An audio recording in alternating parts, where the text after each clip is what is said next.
Yo, so what's going on guys, it's your boy LaazrGaming, welcome back to another GTA 5 video, and finally the gun running DLC has been released by Rockstar Games, and as usual I'm going to be covering every single thing that you guys need to know about this DLC on my channel today. First things first, I'm going to be covering the brand new bunkers, how you guys can purchase them, how they work, and pretty much just covering everything you guys need to know about these bunkers. So as always, be sure to show support by dropping a like down below, and also do feel free to subscribe as I do post daily GTA 5 videos. Without further ado, let's get into the video.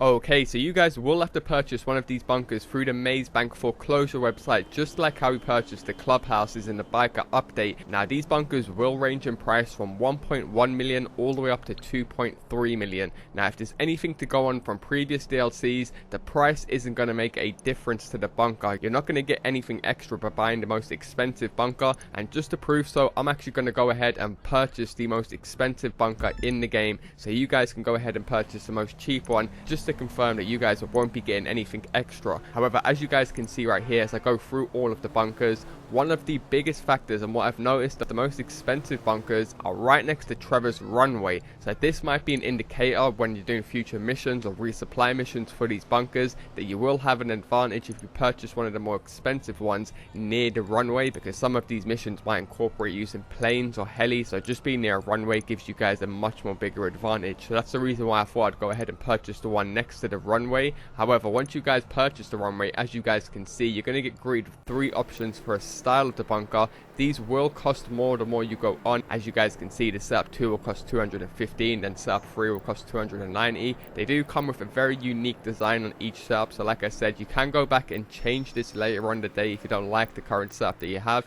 However, once you guys have chosen your style, now you can personalize the quarters. So this means that you can add an area where you can spawn last location, change your clothes, or fall asleep. Then we have the option to add a gun range, which will unlock free ammo for like throwables or rockets and stuff, so it might be worth adding if you guys are big on explosives. Then we've got a gun locker, similar to how we've got in the office, so you can choose what weapons show up or not. Bit of a waste of money, but I'm going to get it just to show off to you guys. And finally, we can add transportation, what we spoke about highly in the trailer, the caddies to get around from point A to point B. I can see these being a massive factor for trolling friends inside your bunker if you can keep running them over. But like you guys can see, you have 2 options here to choose from. I went ahead and picked everything that's the most expensive on the list, just to showcase the most expensive version of these bunkers. So as you guys can see, it ended up being just over 3 million, so not that cheap whatsoever. If you guys are looking for money making methods, click download in the description. I have an epic unlimited money making method all of you guys should make the most of. However, once you've made the purchase, Agent 14 should then go ahead and give you guys a quick phone call. So you're the buyer. I didn't think we were going to ship this thing. Come down and I'll take you through the handover procedure. Okay, so as you guys can see, I went ahead and purchased the most expensive bunker right next to the runway because I think it's going to give me an advantage in the long run for doing missions. However, one thing I'm going to say to you guys, if you guys have got a Juggernaut modded outfit from doing the glitch, it won't let you enter your bunkers or any of your offices from now on. That's because this is now classified as an actual ballistic outfit. I will explain more about this in a future video, but as you guys can see, I had to change my outfit before I entered my bunker, so a bit of a fail. However, once you guys enter your bunker, you do get meted with a little mini cutscene from Agent 14 where he just runs through a bit of the more stuff in detail, so I'll play that out for you guys just so things make more sense.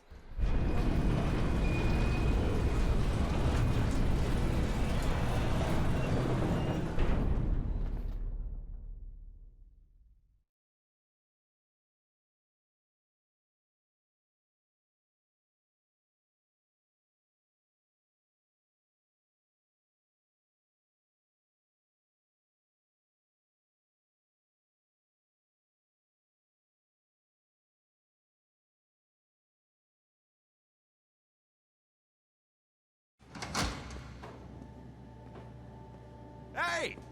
You must be, well, I know who you are. And anyway, I'm me, and you're you, and that's that. Funny. We're selling this silly old place. Not that it's ever been used for anything inappropriate. Of course it wasn't. Just routine business that needs a bunker. You know how it is, don't you? Yeah. Anyway, we're just moving to somewhere else, equally routine. You know, hey, hurry the fuck up! We have to leave. Come on, destroy anything you can't carry. Oh, anyway, if I were you, I'd make it a nice boutique hotel or some such. It'd be great as that. Microbrewery or record decks, hog roast. It's perfect. Yeah. Excuse me. Hello? Yes, we're almost done. No, we've destroyed everything. More or less. Up. What are you talking about? Do it, but don't do it. What are you, a fucking fortune cookie? I will call you back. So, listen, how would you like to make some money? Good money, you know? There's no money in hog roast, but there is in this work. Hey, stop destroying things! Some of you are staying. Let's go for a little ride, shall we? It's really lovely to meet you. As you can see, we got ample room for parking. Here's a space for a mobile operations center, if you want to buy one on Warstock. Got it? Anyway, we're on a strict schedule. And this is your shooting range for target practice, team bonding. Oh, I can't hear myself think. Hey, leave the range up when you're done. They're keeping the equipment. You get the point.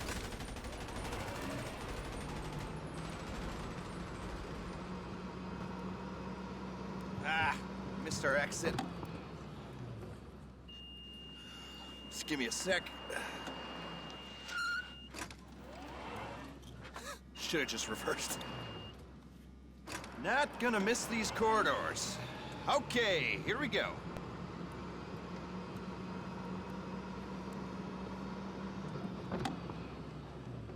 Here we are, the heart of the place. Research and manufacturing. You want to make real money? Dirty little secret for you. It's in arms. Log into the network, request a resupply, and bring the hardware back here. The eggheads will take it apart. Cook up new, exciting ways of terminating people. Or just get them to copy existing designs. Then, you sell your weaponry to state-sanctioned actors on the global stage, make a tidy profit, and do the country proud. I got medals for this, I promise you. Come look at this. Hustle, people! We need this out of here 5 minutes ago. You run a good operation, you fill the whole place up. Enough arms to effect regime change in 2/3 of the world's democracies, according to the stats. How does that sound? Fantastic is how it sounds. Ugh, Jesus. Gotta get out of here. We're bombing someone tomorrow. I don't know what I mean. Doesn't matter. It's been wonderful. Remember, we never met, you never saw me. I don't know you, and anything you think I said, I didn't say, and you were delusional. Remember that. I'll be in touch. You're a hero!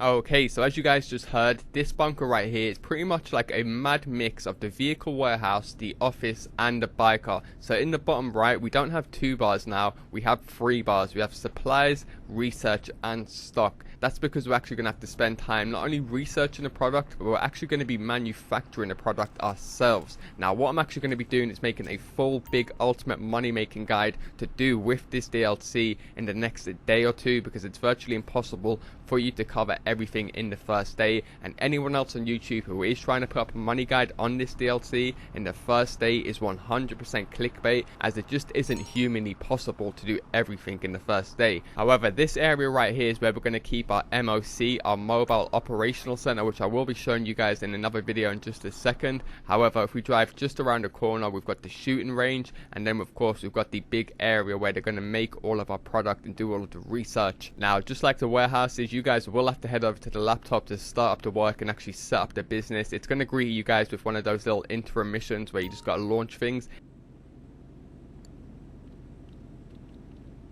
Welcome to Disruption Logistics, your #1 armament redistribution resource, and surprisingly usable for a state-funded web commission.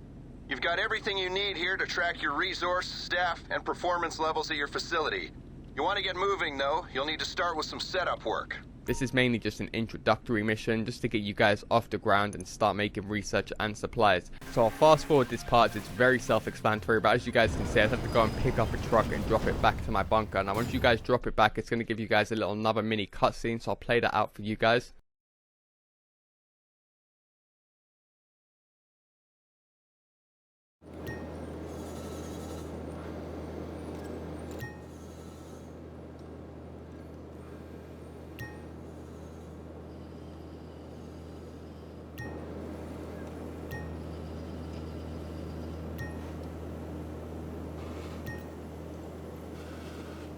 Okay, now once you actually do this setup mission, as you guys can see, it's going to unlock all of the options for us. Now you've got the resupply runs, similar to how the biker and the CEO missions work. You're just going to resupply a product and it's going to start working on research or stock. Now here's the second part. You guys can decide what your staff actually do, whether they concentrate on making the stock or whether they concentrate on research. As you guys can see, all of the research contracts are as seen right here. I think there's 45 altogether and they are all locked off. You guys will have to research each of these individually to unlock them. Now secondly, as you guys can see, what I was talking about, managed staff, you can assign them to either just do manufacturing, so they want to make your product as quick as possible, or for them to research. Now you can also buy upgrades, which personally I did buy, so what I thought was best is to assign them to both doing research and doing the manufacturing. So not only can I unlock as many contracts, but I can also be making product and be getting some money in at the same time. And as you guys can see here, all the upgrades are similarly priced to how the MC bikers are priced, so not too expensive. I would definitely go ahead and make the purchase if I was you guys, if you guys are looking to grind this out for the next few weeks, as it will increase your overall price of your product in the long run. Nonetheless, that's going to do it from me guys. A full breakdown on how to buy a warehouse, what it's all about, and how to get operations off the ground. Next I will be covering the MOC, so stay tuned for that video. I will be covering everything in detail about the MOC, the Mobile Operational Center, and then after that I will be covering everything else in this DLC that you guys need to know about to save you guys both time and money.